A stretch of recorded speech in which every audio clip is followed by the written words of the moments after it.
ben dicedhaki bocah lanang, yen bocah lanang ku mau ora duwe mesti wae ra entuk lho. Simbok ki dadi wong tuwa ora ya kuwatir, yen nganti kowe mengko dadi prawan kasep, ra kanggo koyokane kabeh kanggo teparo to, Nduk. Jane aku ki yo mikir kaya ngono lho, Mbok. Ning bapak kados pundi nggih, Mbok? Bapak ki yen aku dicedhaki bocah lanang mboten entuk lho, Mbok. Kuwi iki kira-kira wis duweni pilihan apa durung, Lho? Entuk aku nggih sampun duweni pilihan, Mbok. Pilihan.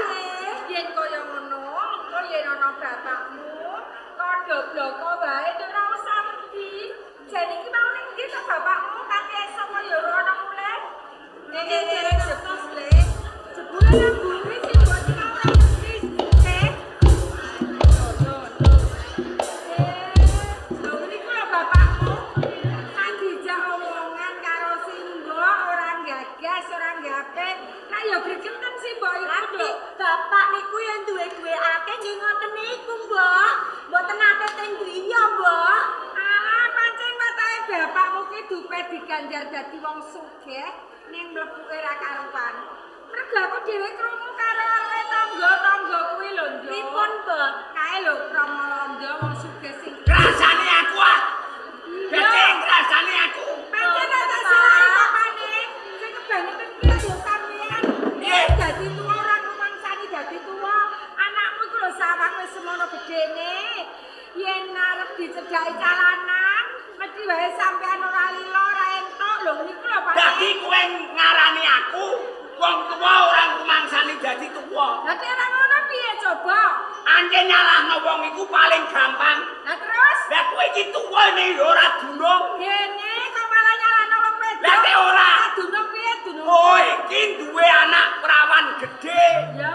Lho dandanmu ngungkuli perawan. Pedak kandele 2 senti. Dadi Ale sembo tambahin. Lipen mabang menger-menger. Ngengkai kami tuwa apa dhuwur iki lho, Nduk. Aja keru tampa. Sebabe apa?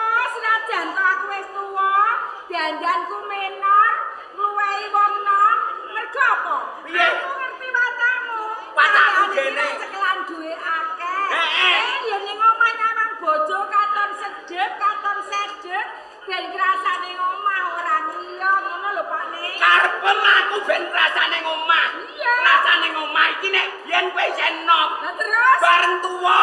Nggih. Tak sawang ora ketok ayu. Lah ketok. Gembleh. Angger wis tuwa ra Pak, sampeyan iki ampun ino kalih Simbok to, Pak. Anakmu iki Dene Pak Nek. mulane nganti semene gedene angger dikarepno calanang aku rantuk. Ya. Iki bandaku yo donyaku. Duwe anak wedok rupane ayu kaya Niken Salindri. Lah ngono kuwi Pak Nek. Sapa? Yen Mas iki wis duweni pilihan, Ya. yen bocah padha bocah wis padha senenge wong tuwa kari manut, kari njuruk. Ngono. Ya. Bener nek kowe tedake kere. Lho nyalano Simbok nek sih. Lho niku lho. Kula nuwun. Monggo. Heh, ora tak manggakno. Dene Pak Nek. Aku apal suarane sing ame medhayo ning omahmu. Apa piye? Suarane wong barat. Alah rusan. Ora sambung manggakno. Kula nuwun. Monggo. Alah dikandani kok munggah monggo. Ane gemrudo kok Ane. Omahe bener kene kok. Ane. Bener. Kira kleru. Mengus nek ora Pak bocah iki kok. Lho. Implah ke tahu mentah.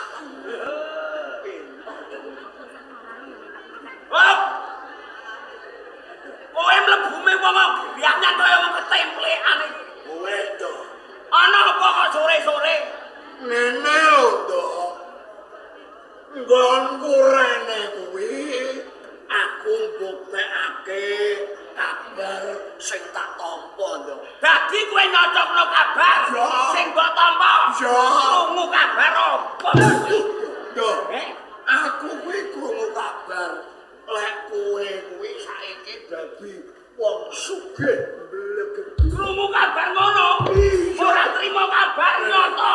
Anjen aku sugih blegegan. Ora. Tangga-tangga kula ono sing kaya aku. Ngono, Nduk.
sampean kurang suwi kok, Pak. Apa ora akal.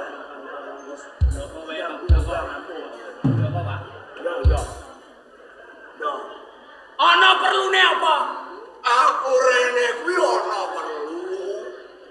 Awet aku ditangisi anakku lanang si Sabu. Dadi anakmu nangis karo kowe. Iya. Sakmene gedene kok nangis iki. Nek ora njaluk-njaluk ora ngarah nganti nangis. Pancen iya to. Njaluk jam tangan, Ora. jaket lepis, Keliru. celana jin. Ya dudu. Njaluk apa? Anakku rabi. Njaluk rabi. Iya. Lah kowe mara rene arep kerja aku nakokno calon mantum. Ya ora. Arep utang duwe buku gawe. Dudu. Lah kok mara rene? Wong sing disenengi anakku kuwi bocah kene. Cah kene. Iya. Ayo mumpung urung surup. Mara ning gone calon besan tak takokno nek Oh, sik leh. Yo, aja kesusu. Kowe ora ngerti sapa to sing disenengi anakku. sapa? Sing disenengi anakku kuwi jenenge Marse. Jenenge sapa? Marse. Kok kaya anakku. Ora kok kaya ancen anakku dong. Sing jenenge anakmu. Iya anakku mati. Iya dong. Apa? Iki saking senenge. Lah kowe mara rene karepmu. Aku rene kuwi nglamar anakmu. Kowe nglamar. Iya dong. Rene lho Ting. Iya. Aku ora pilih-pilih. Ah. Barek eleke bocah.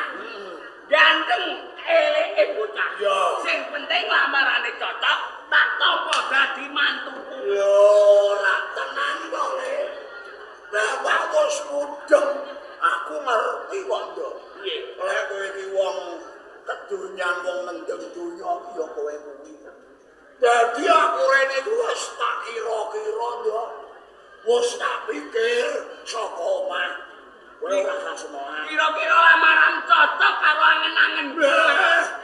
Lamar aku lek wong kene rong ana Nduk sing Tenan? iya.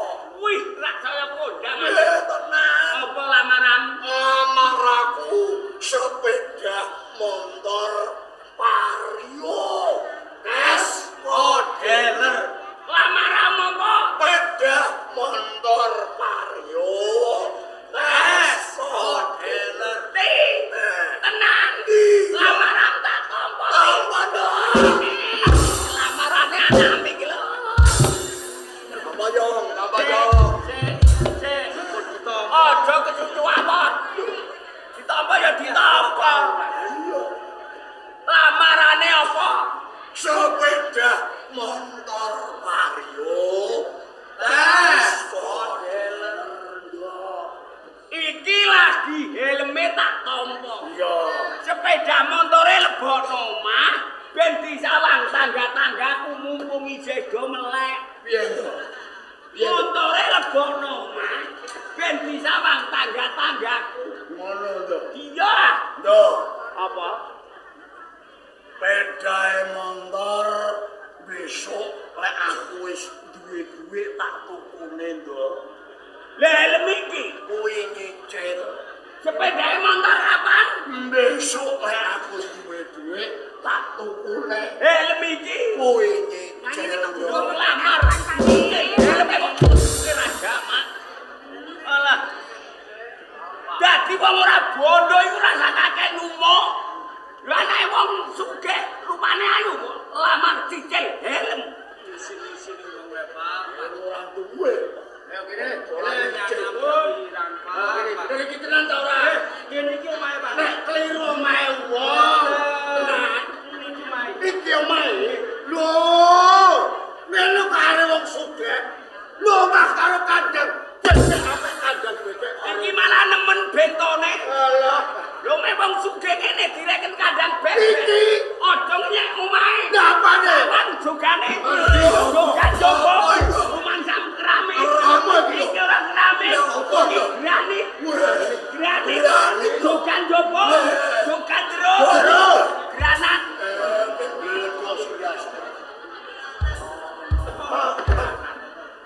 Ana apa? Dok, aku Aku rene lak mergo anakku ando. Lah anakmu gene. Anakku lanang iki beko ndo. Jaluk mobil. Alah ora. Arep lunga merantau luar negeri. Ora ndo. Bekane anak. Jaluk rabi. Jaluk rabi. Yo. Lah kowe rene arep jaluk sumbangan rabekno anak.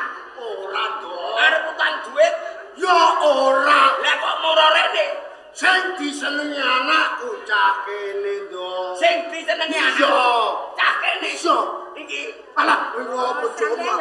Bojomu tawak-tawakno lho. Lah terus sing disenengi anakmu sapa? Cah kene jenenge Marsi. Marsi cah kene iki anakku to. Ya jenenge am sing disenengi. Aku rene nglamar anak emas. Kowe iki Iso kaget aku malah. aku ora pilih-pilih bocah. Apa le? Ganteng elek, ganteng sing penting lamarane cocok. Oke. Wis tak pikirno ndo. Yo. Kowe wis tak cepaki. Tak gowo sisan. Lamarane ora cepete ndo. Lamaran opo? Lamaran umum, motor, sepeda motor ngono iki umum. Iki lamaran ora umum. Lah kok ora umum? Sapi Brahma. Lamaran opo? Sapi Brahma. Pirang iji? 20 iji. Wih, hitungan rakyat 10 rakyat. Lamaran Sapi Brahma ndo. 20 iji. 20 iji. Tambani. Ora kaya kowe. Lamarane wong sugih elem-elem tok. Lho, eleme untal. Yo. Ketong barong wong tenan. Lamarane wong sapi Brahma rong blok. Sini ngamar. Elem-elem. Lanjut kowe kasanggapan. Rong, Piye ndo? tampare tak tampa. Iya. Sapine lebono kandang kowe kagane kandang. Wis mbok cepake kadang. Iya. Lebono saiki. Iya. Saiki tenan ndo. Heeh. Ojo saiki ndo. Lah ngenteni kapan nek mes surup? Ojo saiki ndo. Sapine besok nek wis panen brambang. Lah tampare iki. Nyicil. Alah kene kok iki. Pamal wi aja mbok buah. Lah ora gua. Ale mbongku kendhat Cocok. Wong kere-kere kok umume do merentuk. Alah.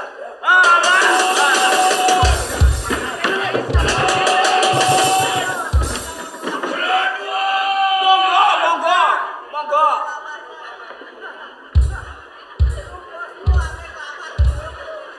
Alah, ya. Kula nuwun. Monggo. Sawi kok kamu pengen wan ae. Aku sing mara rene. Wis ora. Wis ora. Ya. Kok ana wong payang iki dipokerti. Ora kliru. Lho. Ana wong pondoan. Ya. Encong balong. Do apa? Omam kok rejo do. Ome wong sugih ya akeh rejane. Iya. Lho, Bro. Do lapo rene? Dipokerti rene. Nglamar. Kencong barong rene. Yo nglamar. Ngono. Aku moro rene iki. Aku yo nglamar. Kowe iki nglamar. Nglamar sapa? Nglamar bojomu. Bolak-balik kok ning aku. Bojomu iki aku iki pane. Iki lho, Pak. Aku tak rabine. Aku wis ndi wong kira-kira gantine iki. Sapa iku pane? Iki lho, wedi iki lho.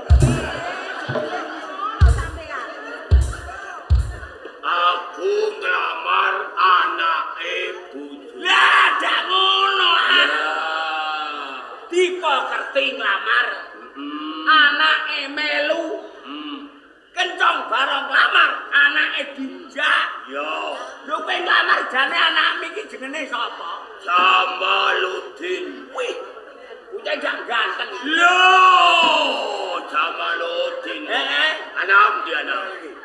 Iki anak. Wah, bocah orang gajah. Bocah ngene kalah orang gajah. Anak dia. Iku anak lanang. Bocah orang bejaji. Lho bocah ngene iki. Iki anak udah ganteng tenan. Lho, Jamaluddin kok pengen roh. Pengen roh. Ojo gumun.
awe. Iya Pak, budal aku ya Pak.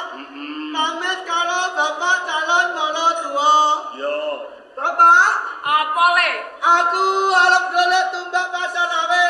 Dongakno ya Pak. Yo yo, tak dongakno. Kowe mlaku tekan Ratan Lor kono muga-muga tabrak motor tekan motor bongkok kowe. Gak kali. Gak. Cek, aku lunga. Alah, kaya anak wong. Ane ngerti cium bau. Aku lunga cek Pak. Dadah. Dadah. Yo. Apa? Dik. Ana apa lek? Kowe iki wong grang nak omong aja menyela-menyele lho. Nek ngono. Kok Jamaluddin anakku? Iya. Iso nggawa tumbak pacar kowe. Bener. Kok ora mbok rabekno karo anam sing ati-ati. Gene, Tak sembelih. Soto galeng doyan wong. kowe duwe. Iya iya. Heeh. Ileng. Heeh. Ranane bledek. Piye? Ora. Sembrono.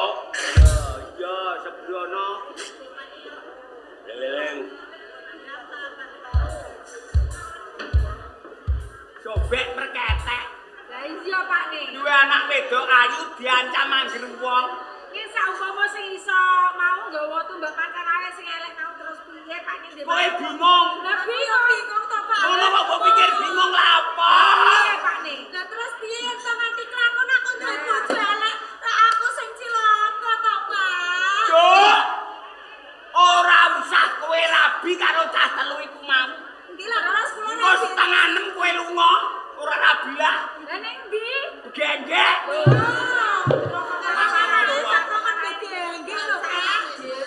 Iki nampik cara halus. Ora ngarah cah telu iku iso nggawa rene tumbak pacarane. Tumbak pacarane wis anggon-gon Gunung Pati Ayam. Sapa sing arep jupuk tumbak pacarane? Urung nyekel tekek setane kono mati. Oh ya wis Ayo